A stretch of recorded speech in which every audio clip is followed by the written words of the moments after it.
Have you ever wondered, what if a world where every wolf, more than 300,000 of them, unites with one goal to take over humanity? Could they succeed? Or would they be doomed to fail?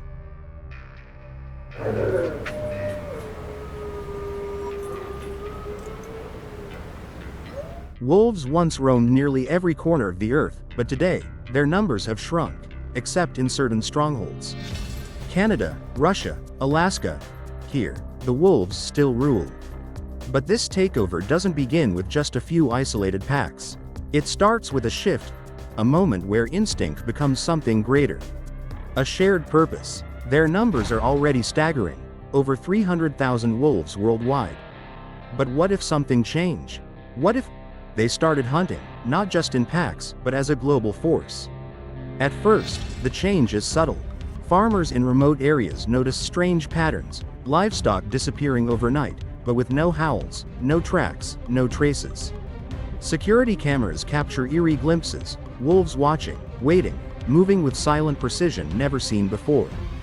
Then, reports flood in from Siberia, northern Canada, and the Alaskan wilderness. Wolves aren't just hunting for food anymore, they're coordinating. Entire herds vanish without a sound. Packs merge into super packs, moving like armies through the forests. Scientists are baffled. Wolves don't act like this. But something is changing. It begins with the small towns, the ones closest to nature, where humans and wolves have always lived side by side. But this time, the wolves aren't just passing through. They observe, they learn. Then, in the dead of night, they strike.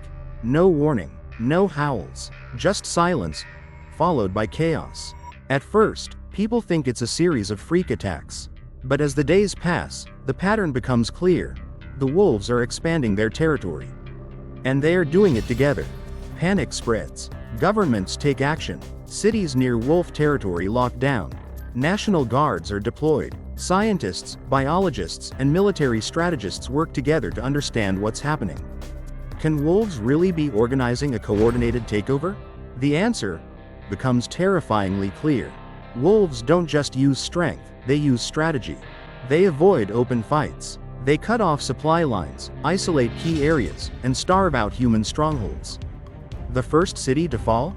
An isolated Arctic outpost, its people vanishing overnight, leaving only footprints leading into the dark. Major cities brace for impact. In some areas, wolves roam freely, claiming highways and abandoned towns. But in others, humanity holds the line. Cities build reinforced walls, deploy drones, and develop new tracking technology.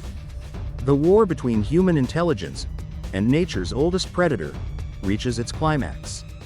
For a moment, it seems like the wolves might actually win. But then, the tides turn. Despite their numbers and intelligence, wolves have one fatal weakness. They rely on the hunt. Unlike humans, they cannot farm, they cannot build, they cannot manufacture weapons. Their strength lies in movement, but as the battle stretches on, food becomes scarce. With time, hunger weakens the pack. Humans, relentless and innovative, turn the tide. With better weapons, defenses, and strategy, one by one, the wolf territories are reclaimed. The final stand happens deep in the Canadian wilderness, where the last megapack of 10,000 wolves makes its final attempt to hold their ground. But nature always follows its rules. The wolves retreat. The war ends. Humanity survives. The wolves disappear, back into the shadows. But one thing is clear. Nature is far more powerful than we ever imagined. And if we are not careful, another uprising may one day begin. But what if ants, trillions of them, decided to take over instead? Stay tuned, because that war might be even more terrifying.